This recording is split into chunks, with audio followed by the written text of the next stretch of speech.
Welcome to the Windows Computer and Technology channel. And first of all, a happy new year to everybody. Hope all the best for 2025. And Microsoft is going to have an interesting 2025 because we've got the numbers for the market share of the Windows versions. It ain't looking good for Windows 11. So last month, we had shown that Windows 10 gained popularity, Windows 11 dropped. Well, it seems it's continuing. So if you look at Windows 10, in October, it was 61%. In November, it climbed to 61.8%.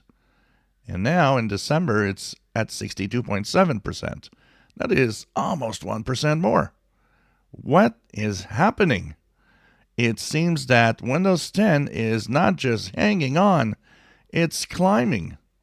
And look at Windows 11, 35.6% in October, dropped to 34.9%, and now steep drop to 34.1%. Microsoft is losing the battle with Windows 11, and it is incredible. And the numbers are pretty much match. So if you look at the 34.9 to 34.1 is about, 0.8% drop. If you look at how much it climbed here, it's 0.9%.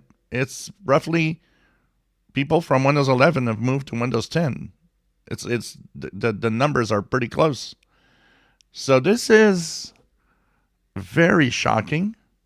This is very interesting.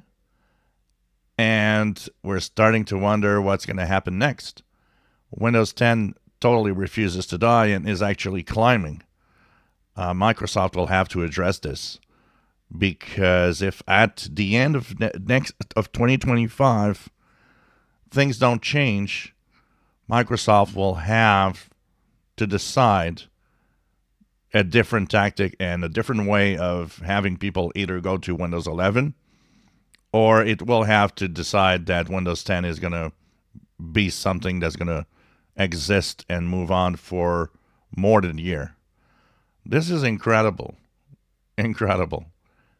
We are now, we're January 1st, 10 months away. 10 months left. And it's a dominating operating system. I posted a video that, it's the Windows, it's the OS that refuses to die.